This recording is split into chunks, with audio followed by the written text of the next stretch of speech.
水煮蛋这样吃，肠胃迟早出大问题。各位朋友，我是陈医师，今天要跟大家谈一个看似简单却关乎健康的重要话题——鸡蛋。这个我们台湾人餐桌上最常见的食物，被称为完全蛋白质，营养价值极高。但是如果你吃错了方法，这颗看似无害的鸡蛋，很可能就会变成伤害肝脏、肠胃甚至心血管的隐形杀手。记住，别忘了订阅频道和开启小铃铛，这样你就能收到我们最好的健康建议。我想知道你有没有在认真看这一支影片。如果你觉得这个内容对你有帮助，请在留言区打数字1。如果没有帮助，请打数字0。必须听到最后，如果不听完，你可能会无意中把这颗鸡蛋变成肝脏、胃部和心血管的负担。特别是60岁以上的朋友，你们的身体代谢已经不像年轻时那么强壮了。今天我要告诉大家3个致命的吃蛋错误，以及3个科学的解决方法。这些都是我在临床上见过太多次的真实案例，希望能帮助大家避免这些健康陷阱。首先，我们来了解一下科学原理。当我们步入中老年，身体就像一台使用多年的机器，各个零件都开始老化。肝脏和肾脏就像是我们身体里的老旧工厂，处理蛋白质的能力已经大不如前。当你摄取过多的蛋白质时，这些老工厂就必须超时工作，增加了很大的负担。过量的蛋白质在体内分解时会产生氨这种有毒物质。正常情况下，肝脏会把氨转化成尿素，再由肾脏排出。但是当蛋白质摄取过多时，肝脏来不及处理，血液中的氨浓度就会升高，不仅伤害脑细胞，也会损伤肝细胞本身。这就像工厂的原料太多，机器处理不过来，最后不仅产品品质下降，连机器本身也会损坏。所以适量摄取蛋白质对中老年人来说格外重要。了解了这个原理，我们再来看看具体应该怎么做。很多人都有一个根深蒂固的观念，每天1颗蛋就是标准。但这个观念对60岁以上的朋友来说其实是错误的。根据营养学研究，银发族每周摄取5到6颗蛋就已经足够了，不需要天天吃蛋。这样既能获得足够的优质蛋白质，又不会给肝肾造成过大的负担。当然，也有例外情况。如果你刚做完手术，正在恢复期，或者你是经常运动的人，蛋白质需求量会比一般人高，这时候可以适当增加摄取量。但对于大多数的中老年朋友来说，每周5到6颗蛋是最理想的。更重要的是，不要把注意力只放在鸡蛋上，我们要看的是一整天的饮食搭配。如果今天午餐吃了鱼，晚餐喝了豆浆，那么早餐就可以不吃蛋，或者隔天再吃。记住，营养均衡不是每天都要摄取相同的食物，而是在一个周期内达到平衡。不要被每天1颗蛋的框架限制住，要学会灵活调配你的饮食。让我跟大家分享一个真实的案例。有一位林百森大哥，今年68岁，住在台北。他一直有个习惯，就是每天早上都要吃1颗水煮蛋，风雨无阻，坚持了好几年。林大哥觉得这样很健康，蛋白质充足，对身体好。但是去年健检的时候，医生发现他的肝指数异常升高， ALT 和 AST 都超出正常范围。林大哥很困惑，他不喝酒，不熬夜，生活作息很规律，为什么会有肝功能问题？经过详细的检查和饮食分析，我们发现问题就出在他的健康习惯上。林大哥除了每天1颗蛋，中午还经常吃肉，晚上有时候会喝牛奶。算下来，他每天的蛋白质摄取量远超过身体所需。长期下来，肝脏超负荷工作，自然就出现了问题。后来我建议他调整饮食，鸡蛋改喂，每周4到5颗，增加蔬菜摄取，偶尔用于类替代红肉。3个月后再检查，林大哥的肝指数明显改善，人也感觉更有精神了。这个案例告诉我们，有时候我们以为的健康习惯，可能反而在伤害身体。现在我们来谈第一个常见的错误，喜欢吃溏心蛋。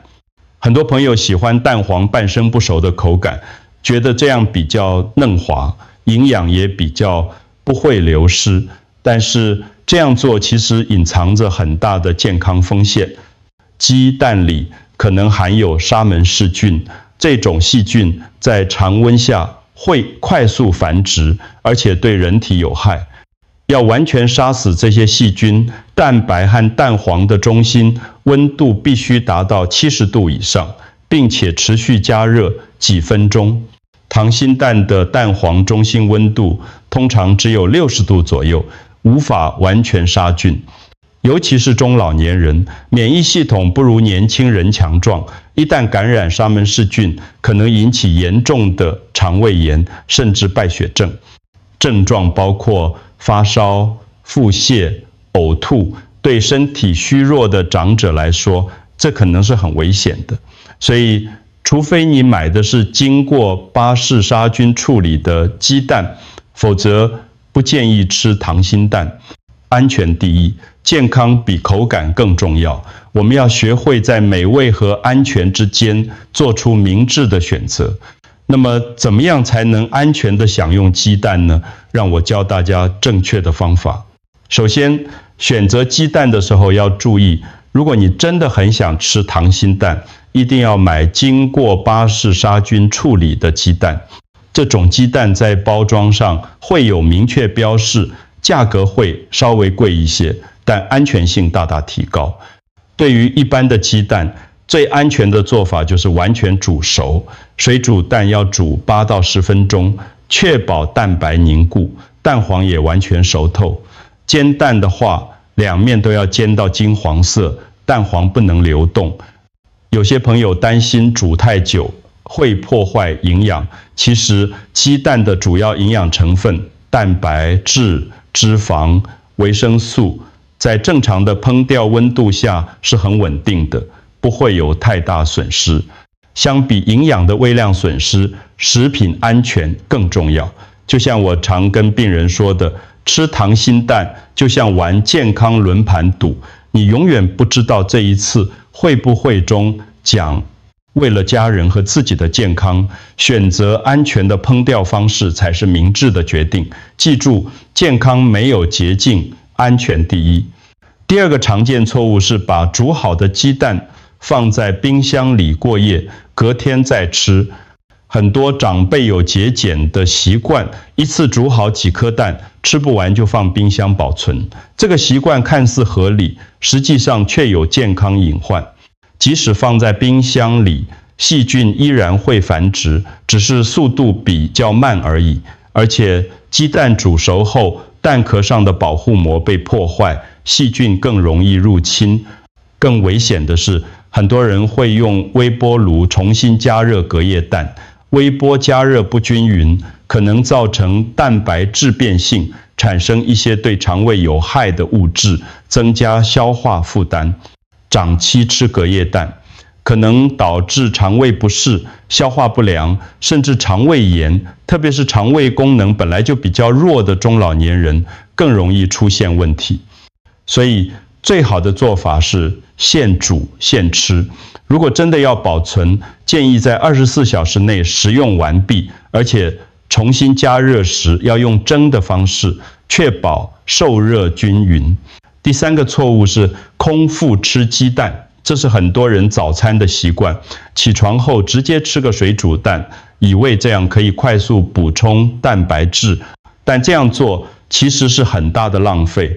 当你空腹的时候，身体急需能量，这时候吃进去的蛋白质大部分会被当作燃料烧掉，而不是用来修复和建造身体组织。这就像你的身体是一辆车，油箱空了的时候，你却加进去高级柴油，车子为了维持运转，只好把高级柴油当普通汽油烧掉，既浪费又不经济。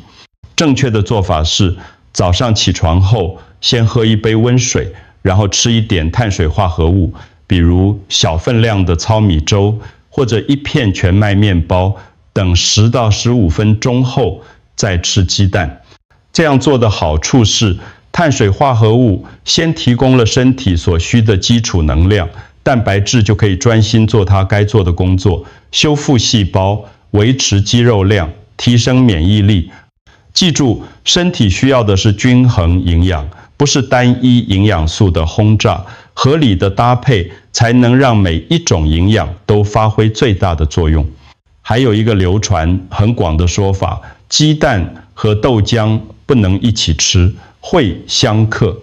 这个说法让很多人困惑，特别是喜欢早餐吃蛋配豆浆的朋友。其实这个说法是有一定道理的，但被过度夸大了。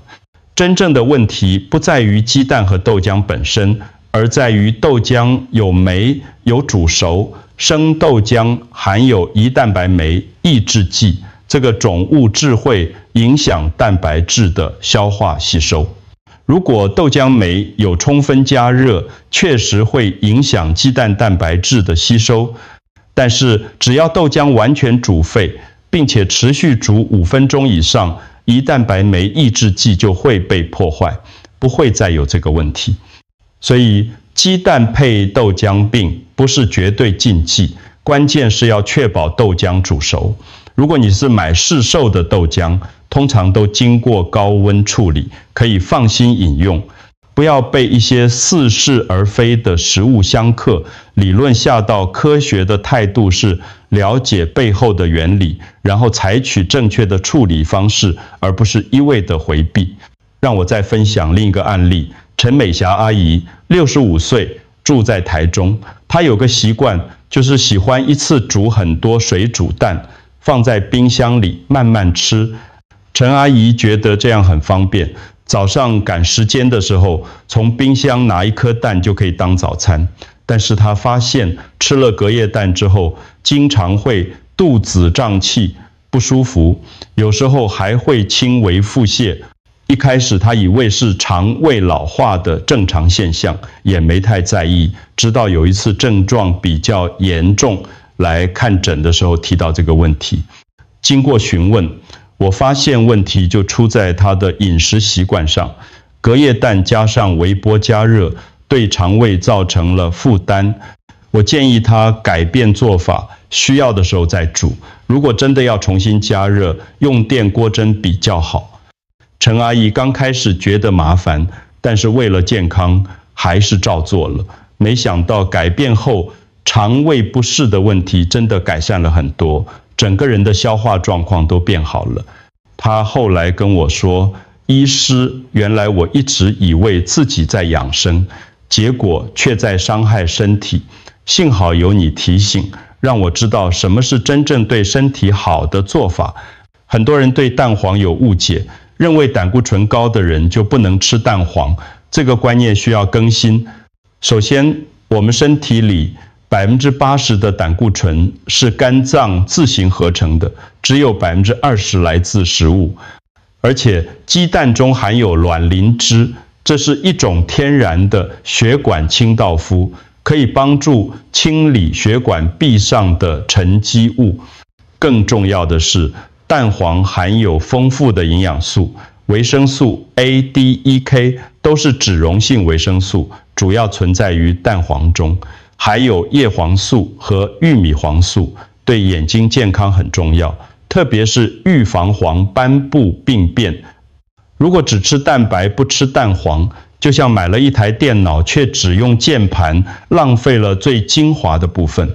当然，如果医生明确诊断你有严重的胆固醇问题，需要特别限制，那另当别论。但对大多数人来说，每周吃5到6个完整的鸡蛋，包括蛋黄，是完全没问题的。不要因为过时的观念而错失了这些珍贵的营养素。当然，有些特殊情况的朋友需要格外注意，让我详细说明一下哪些人在吃鸡蛋时要特别小心。首先是肾脏病患者，肾功能不好的人，蛋白质代谢产生的废物不容易排出，会增加肾脏负担。这些朋友需要在医生指导下严格控制蛋白质摄取量，包括鸡蛋。第二是胆囊切除的患者，没有胆囊帮助消化脂肪，吃太多蛋黄可能引起消化不良，建议这些朋友减少蛋黄摄取，或者选择只吃蛋白。第三是血胆固醇异常升高的人，虽然食物胆固醇影响不大，但如果已经确诊高胆固醇血症，还是要控制摄取频率，建议每周不超过3到4颗蛋。最后是过敏体质的人，鸡蛋是常见的过敏源，如果吃了会出现皮疹、腹泻、呼吸困难等症状，就要完全避免。我要特别提醒大家，在改变饮食习惯之前，如果你有任何慢性疾病，一定要先咨询你的主治医师。每个人的身体状况不同，需要个别化的建议，不要盲目跟从网络资讯，专业医师的意见最重要。最后，让我为大家设计一个理想的蛋白质摄取菜单。早餐时段，如果选择吃鸡蛋，记住要先吃点碳水化合物垫底，再吃1颗完整的水煮蛋或蒸蛋。中餐可以选择鱼类，大约40公克的分量，相当于一个手掌大小的鱼片。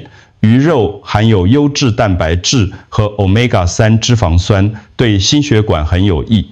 晚餐可以选择半块到1块豆腐，或者1杯无糖豆浆。植物性蛋白质消化比较轻松，适合晚餐时段。关键原则是动物性蛋白质和植物性蛋白质要均衡搭配，不要总是吃同一种，多样化才能获得完整的营养。每周的鸡蛋摄取量控制在5到6颗，可以分散在不同的日子，比如星期1、3、5吃鸡蛋，其他日子选择鱼类或豆制品。记住，营养均衡不是每天都要完美，而是在一个周期内达到平衡，灵活搭配，让每一餐都营养又美味。好的，让我们总结一下今天的内容。鸡蛋确实是营养丰富的超级食物，但是要吃得正确，吃得适量，吃得安全。今天我分享的3个重点，希望大家立刻开始实行。第一，不要吃溏心蛋，除非是经过巴氏杀菌处理的鸡蛋，完全煮熟才安全，健康比口感重要。第二，不要吃隔夜蛋，更不要用微波炉重复加热，现煮现吃最好。如果要重新加热，用蒸的方式比较安全。第三，不要空腹吃鸡蛋，先吃一点碳水化合物，让身体有基础能量，再吃蛋白质，这样营养吸收最好。60岁以后，我们的身体需要更细心的呵护，每一个饮食习惯的改变，都可能对健康产生深远的影响。从明天的早餐开始，请大家尝试用正确的方法吃鸡蛋，同时也请把这个影片分享给你关心的家人朋友，特别是60岁以上的长辈。健康是最宝贵的财富，让我们一起守护彼此的健康。记得订阅我的频道，我会持续分享更多实用的健康知识。大家保重身体，我们下次见。